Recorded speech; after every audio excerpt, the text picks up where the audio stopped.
5 of the fantasy football season.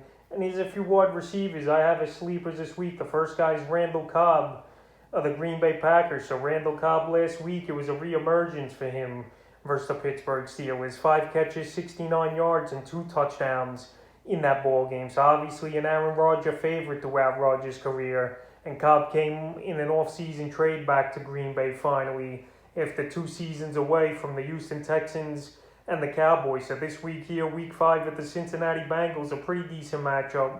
Bengals give up the 16th most fantasy points to wide receivers. And Randall Cobb here, like I mentioned, maybe he's getting used to this playbook because last time he was there, Mike McCarthy was the coach. And right here, it's a different playbook, different regime and head coach over there in Green Bay. So right here, week 6 at Cincinnati, I definitely could see him being used as a number 3 receiver if you play that, or a flex option is Randall Cobb, because I think Rodgers is getting comfortable with him once again. And Valdez-Scantling, if he's out of this game, we're going to see more snaps for Cobb. And right now, he's available in 85% of fantasy leagues as well. The next wide receiver I have as a sleeper this week's Jamison Crowder of the New York Jets. Jamison Crowder finally came back last week for the New York Jets, and he had a big ball game versus the Tennessee Titans. 7 catches, 61 yards, and a touchdown. And right here, week 5 in a London ball game versus the Atlanta Falcons. It's a good matchup where the Falcons give up the 7th most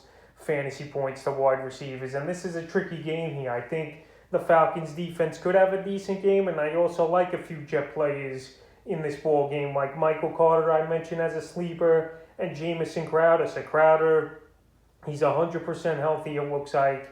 A lot of people went out this week and added him on the waiver wire in 17% of fantasy leagues. And right here, I think he has a good ball game once again. It wouldn't surprise me to see him get 50 or 60 yards and find the end zone here is Jamison Crowder. So he's definitely a sleeper option. And the third and final sleeper I like this week, Cedric Wilson of the Dallas Cowboys. So Cedric Wilson, he's becoming a Dak Prescott favorite, or one of his favorites, in my opinion here. Now with Amari Cooper banged up, we don't know if Cooper is going to play in this ball game. Cedric Wilson, he's been making plays.